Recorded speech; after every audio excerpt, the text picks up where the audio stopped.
If you're thinking of purchasing your first home in Ontario, Canada, then this video is for you.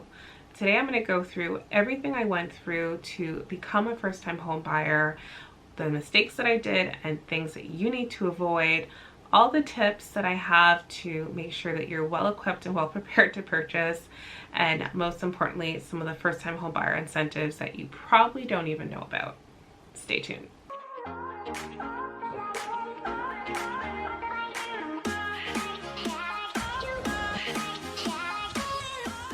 Housing inventory still being critically low, competition being strong for those nicer homes, and interest rates being up and down, I know how difficult it can be to think of how you can enter this real estate market, but I want to let you know that it is completely possible, and if I can do it, you can too. My name's Tish Schoberg, and I'm a licensed real estate agent in Ontario, Canada. And if you're thinking of becoming a first-time home buyer, I'm happy to help. I get inquiries all the time from people looking to move from abroad, local renters, people living with family who are just anxious to enter the market but just doesn't know how. So happy to come up with a plan for you and show you the possibility of entering the market. So be sure to reach out to me. You can call, text, email. My contact information is in the description and in the first comment.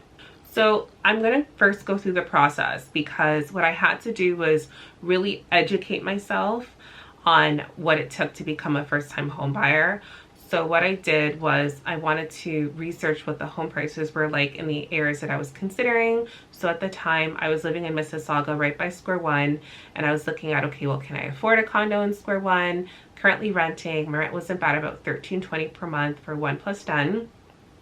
But I was like, you know what, like, I don't know if I want to deal with a condo and those maintenance fees. I might want to more so look for a detached home or townhouse, especially because I do have a dog.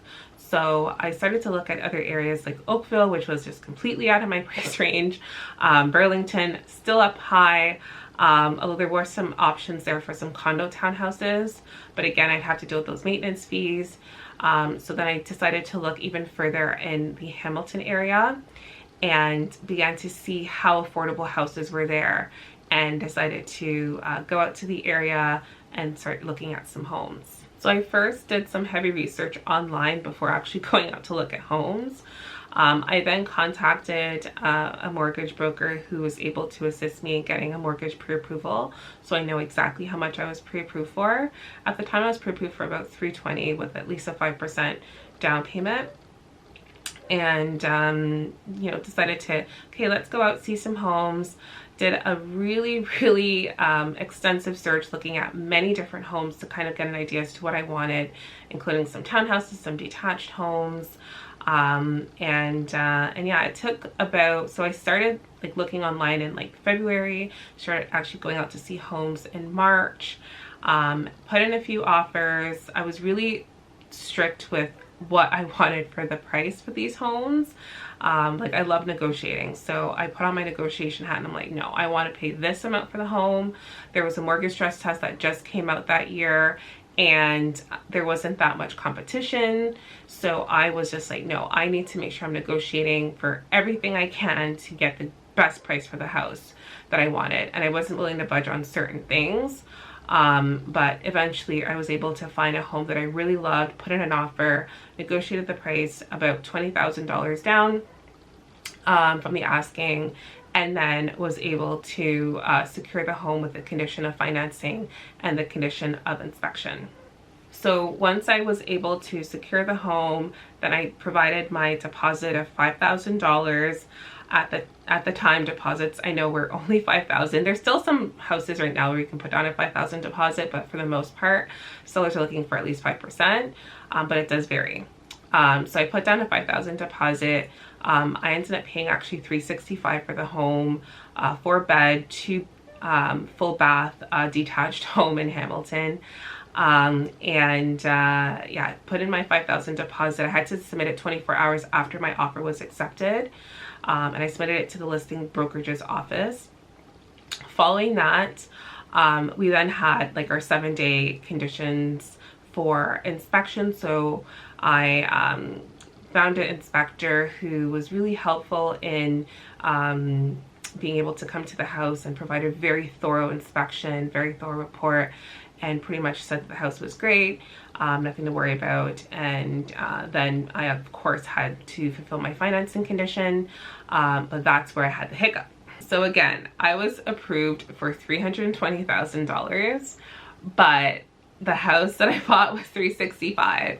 So I actually had to come up with a co-signer to help me with qualifying for a mortgage, which was probably one of the biggest mistakes I could say that I've done, but I knew I had options. That's the thing. Like, I got my pre-approval with just me, but I made sure that I had options of friends and family who would be able to co-sign if need be. So that's why I felt comfortable doing that. But I was successful in finding a co-signer to co-sign.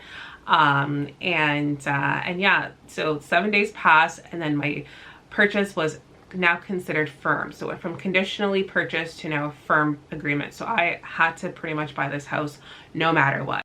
So I purchased the house in June, like the beginning of June, and had my closing date for late July. So what I did was I made sure that my closing date was a couple days before my lease ended for my current home. And I always recommend my clients to do that because, quite frankly, you don't want to be, you know, closing date on the 28th. You got to, you know, move out the 27th of your other home. Like, you don't want to be doing that with very close dates, because what if there's a delay in closing? So I always recommend ensuring that your closing date is actually a couple of days before your rental agreement ends, or whatever date you have to get out of your family member's house, just to ensure that your closing, your moving is as smooth as possible, because there is a potential for delay with the closing dates because the lawyers, the mortgage company might be delayed. So you don't want to put yourself in a predicament where you're forced to move out because your closing date is over the date of your actual rental agreement. But luckily I didn't have any delays I had to deal with, and my mortgage broker was extremely helpful throughout the entire process. For the down payment, what I did to save up for it was I pretty much saved a portion of my paycheck every single time I got paid, and had that $20,000 to put toward that. I also got some money from my parents, which was really helpful. So my dad contributed some money, same with my mom, and really leverage them as a resource to help me with my down payment, and really told them, like, listen guys, I gotta purchase a home. I don't want to rent anymore. I'm seeing a great opportunity and I need to take advantage of that. And they were in full support of that, which was great. So I had money coming in from my parents as a gift, but I also had some large sums of money that was also being put into my account for various reasons. And I didn't find out until after that apparently banks don't like seeing large sums of money randomly coming into your account if you're about to close on a home. So that was a bit of a mistake that I didn't know until close to closing. Luckily, the banks were okay with you know, the source of the money and things like that, so I didn't have that much of a hurdle. But just a mistake you want to avoid is not having too much large sums of money into your account coming in close to closing. So another thing I found out was mortgage companies and banks actually like you to have 2 years of consistent income, ideally from the same job. And I actually had 2 different jobs throughout the last 2 years prior to me purchasing. So luckily they were both in the same industry, so I had the exception of still being approved, but typically they like it to be from the same company. So just something to keep in mind. I would say the last and biggest mistake I did was I waited too long to enter the market as a first-time home buyer. I actually was qualified, pre-approved, looking for homes 3 years before I actually purchased. And that time condos were going in Mississauga around the 300 mark. I had down payment saved up, but I just felt that renting would have been a better option for me. And I lost on over 200,000 in equity. So that was probably one of the biggest mistakes I can do. So all I could tell you guys, once you're approved, once you have the down payment, enter the market, because delaying, even if the market's a little bit down, could really hurt you, because overall markets do appreciate. So if there's a little bit of a slump or down in the market, it's typically temporary. prices do tend to appreciate, especially with the Ontario market where we have such a low amount of inventory and a high amount of buyers.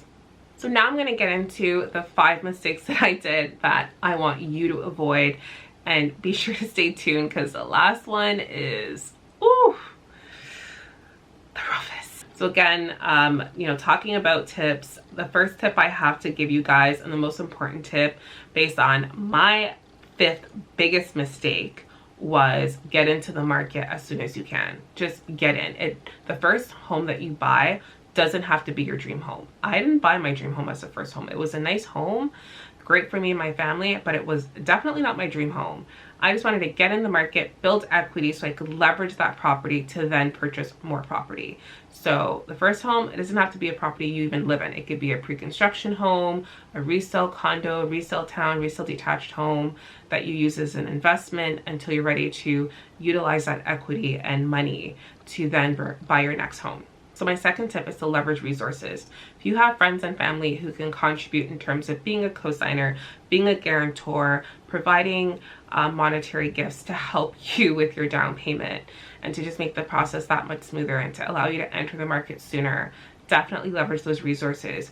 If you have parents or grandparents that own property, most of the time, guys, they are sitting on equity. They got tons of equity. There's ways to leverage it by refinancing it, taking out a HELOC loan, and helping you to become a first-time home buyer. It's that simple. Leverage those resources. Trust me. My third tip is to not wait until you have 20% down, because quite honestly, waiting until 20% that you have 20% down is just foolish. You're going to be gaining equity when you purchase your home, and even with 5% down and paying that CMHC fee, which by the way is broken down over the course of your 25 to 30 year amortization period of your mortgage, you're still going to gain a lot more equity if you purchase your property with 5% down as opposed to renting and wasting money waiting to save up for 20% down. Fourth tip is to understand the process and the costs involved, because you need to really make sure that you're educated, and you know, having people in your corner to educate you is super important. But you could also do some self-education, right? Like watching YouTube videos, looking on Google, typing up this information to understand what housing is going for in different areas on different websites. Like, you really want to do some self-education on the back end. You know, education, understanding the costs of home ownership is extremely important. I would say the 5th tip is to ensure that you're aligning with a great realtor. It's so important to have good people in your corner, from a lawyer to a mortgage broker to, of course, your real estate agent, who could guide you successfully through the process and make sure that your nerves are as calm as possible, that the whole transaction goes smooth, and really educate you to ensure that you find that right home. So don't forget, I am a real estate agent, so if you do need assistance with that, I'm more than happy to assist you, so please feel free to reach out. Now let's get into the fun stuff, the first-time home buyer incentives. So I'm going to go through 5 with you, and the first one is the land transfer tax rebate. So in Ontario, there's actually the provincial land transfer tax rebate where you can get a rebate of up to $4,000. But if you are buying a home in Toronto, you not only have to pay the Ontario land transfer tax, but you also have to pay the local municipal land transfer tax. And that amount is an additional $4,475 that you get back as a rebate. Second is the first-time home buyer incentive plan. So with that, it's pretty much a shared equity program with the Government of Canada. So this shared equity program offers 5 or 10% for a first-time home buyer's purchase of a new home. And pretty much the government would pretty much own shares in both the upside and downside of the property value, up to a maximum of 8% per year. With this incentive, the home buyer must pay back the incentives at 25 years or whenever they sell the property, whichever is first.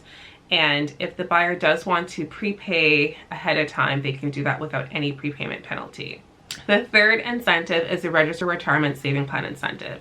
And this is super exciting because you can put $35,000 from your RSP toward your down payment. And if you have another purchaser who's also a first-time home buyer, they too can add an additional $35,000. So that's a total of $70K from your RSP that you can contribute toward your down payment. talk about House Hack. The fourth incentive is the first-time homebuyer tax credit, which pretty much gives you $750 in your pocket. Here's how it works. The value of the homebuyer tax credit is calculated by multiplying $5,000 by the lowest personal income tax rate. So that gives you a tax credit of up to $750. The fifth, the most exciting incentive, is actually new in 2023, and it's called a tax-free first home savings account. And with this, you can put up to $40,000 tax-free toward your purchase. The rules for this will not come into effect until anywhere from spring to mid-2023. How it works is that you can contribute up to $40,000 over your lifetime and up to $8,000 in any one year, including in 2023, toward your tax-free savings and your home purchase. So there you have it. That's what I did to become a first-time home buyer. If you're thinking of becoming a first-time home buyer or need help on how to start, how to save, how to start home shopping, the list of incentives, guys, reach out. I'd love to help. For the full list of incentives, you could also download my full list that will be sent instantly to your email. Look in the link in the description. Also look at the link into the first comment and you will get that list. But again, I'd love to help. Please feel free to reach out if you have any questions or need any guidance on the process. I hope you got a ton of value from this video, and don't forget to share, subscribe, like, and turn on post notifications. Take care.